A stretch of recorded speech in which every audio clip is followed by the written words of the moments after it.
திருவள்ளுவரின் திருக்குறளில் பொருட்பாலில் தெரிந்து செயல்வகை என்னும் அதிகாரத்தில் வரும் திருக்குறளின் பொருளையும் அது சம்பந்தமான ஒரு கதையையும் இந்த பதிவில் பார்க்கலாம்.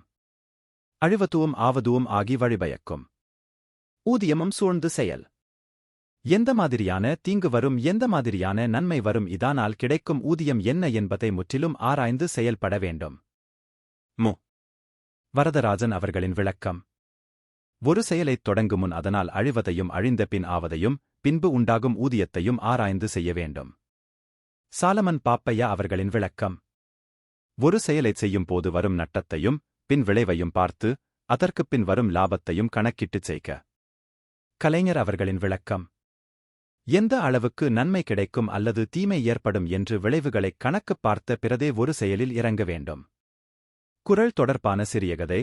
ஒரு காலத்தில் ஒரு வளமான ராஜ்யத்தில் அறிவுடைநம்பி என்ற ஒரு ஞானி அரசன் வாழ்ந்து வந்தான். அவர் தனது நியாயமான ஆட்சிக்காகவும் சாதகமான மற்றும் சவாலான காலங்களில் தனது மக்களை வழிநடத்தும் திறனுக்காகவும் மதிக்கப்பட்டார். ராஜ்யம் செழித்துக் கொண்டிருந்தது.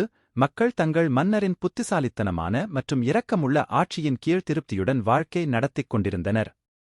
ஒரு நாள் ஒரு அண்டை ராஜ்யம், கருணை என்பது சிறிதும் இல்லாத மன்னரால் ஆளப்பட்டது. அந்த மன்னன் அறிவுடைநம்பியின் ராஜ்யத்தின் மீது போர் அறிவித்தான்.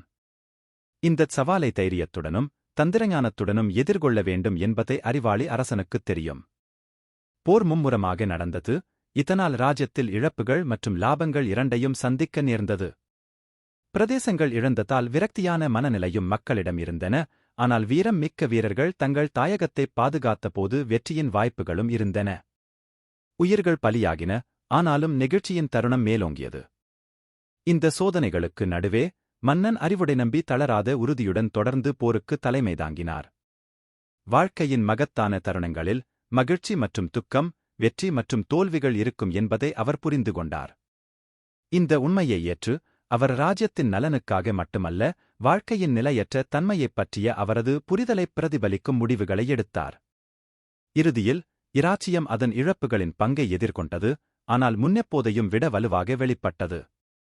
வாழ்க்கையின் துன்பங்களை ஏற்றுக்கொள்வதில் வேரூன்றிய ஞானமுள்ள மன்னரின் தலைமை, விதி மற்றும் அதிர்ஷ்டத்தின் ஏற்றத்தாழ்வு மற்றும் ஓட்டத்தின் மூலம் மக்களை வழிநடத்தியது.